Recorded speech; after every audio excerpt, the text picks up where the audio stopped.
Apa benar orang tak berpunya tidak bisa hidup bahagia?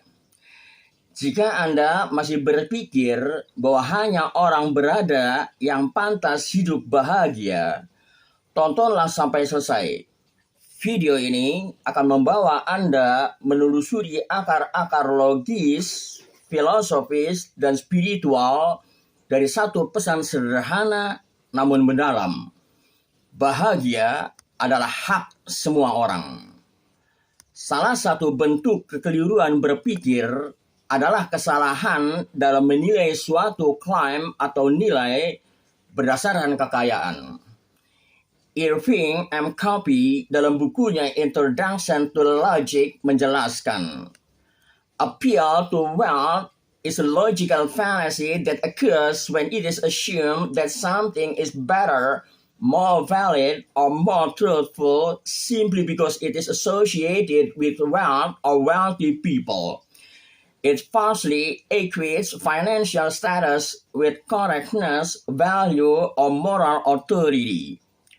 Appeal to wealth adalah kekeliruan logika yang terjadi ketika seseorang menganggap bahwa sesuatu lebih baik, lebih benar, atau lebih sahih hanya karena dikaitkan dengan kekayaan atau orang kaya. Kekeliruan ini karena menyamakan status keuangan dengan kebenaran, nilai, atau otoritas moral.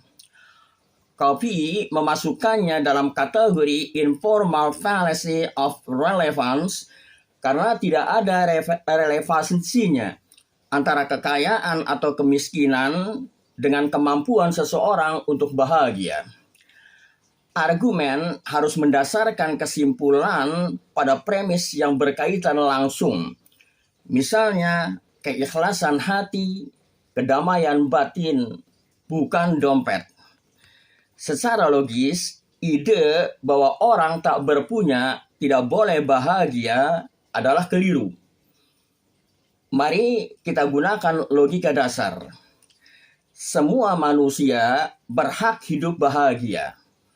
Orang tak berpunya adalah manusia. Maka orang tak berpunya berhak hidup bahagia. Dengan silogisme sederhana ini, jelas tidak ada dasar logis yang sah untuk melarang siapapun, termasuk yang tak berpunya, untuk mengejar hidup bahagia. Kiai Haji Ahmad Bahauddin Nur Salim, atau yang dikenal dengan panggilan Gus Baha, sering mengingatkan bahwa Allah tidak menilai manusia dari hartanya, tetapi dari keikhlasan, ketekunan, dan keberkahan hidupnya.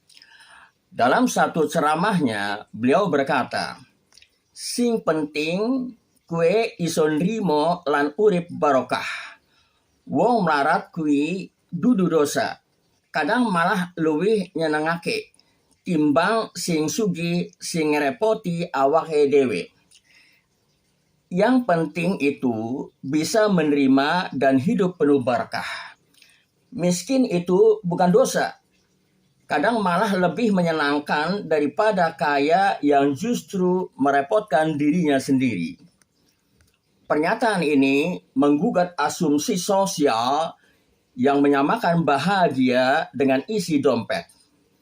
Bagi Gus Baha, kebahagiaan berakar dalam hati dan hubungan nurani dengan Tuhan, bukan pada rekening bank.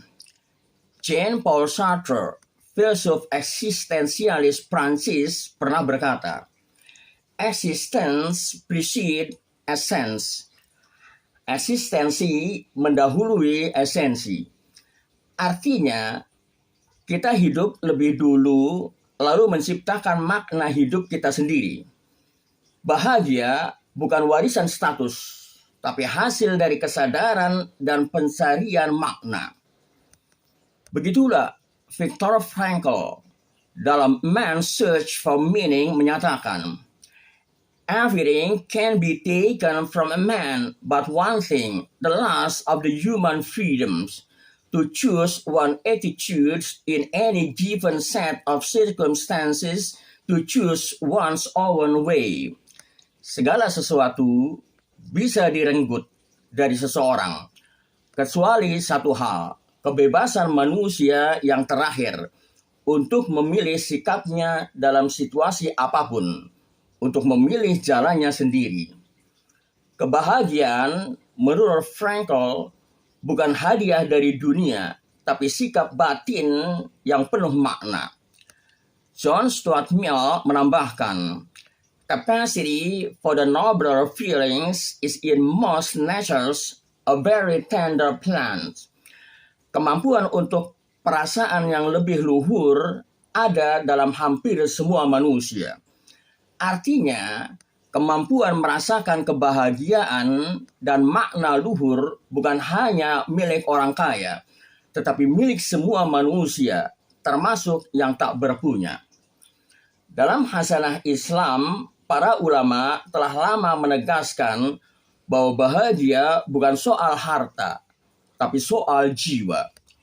Imam Al-Ghazali menulis, as-sa'adatul haqiqiyatu fi kamalin nafsi wa tazkiyatiha, la fi kathratil mali awil jahi. Kebahagiaan sejati terletak pada kesempurnaan jiwa dan penyuciannya, bukan pada banyaknya harta atau kedudukan. Ibnu Miskawayh bahkan menegaskan, as-sa'adatu laisat fit tarafi, bal fi tahdhibin nafsi wal fadilah. Kebahagiaan bukanlah pada kemewahan, tetapi pada penyucian jiwa dan kebajikan. Pernyataan tidak ada larangan bagi orang tak berpunya untuk berusaha hidup bahagia bukanlah jargon kosong. Ia punya dasar logis, filosofis, dan religius. Tidak ada kontradiksi dalam mengakui bahwa kebahagiaan adalah hak kodrati setiap manusia. Lewat nalar logika, pemikiran para filsuf, nilai-nilai Islam, dan kebijaksanaan Gus Baha, kita belajar satu hal penting. Bahagia bukan monopoli orang berada. Bahagia adalah milik setiap siapapun yang mau menghadirkan makna dalam hidupnya.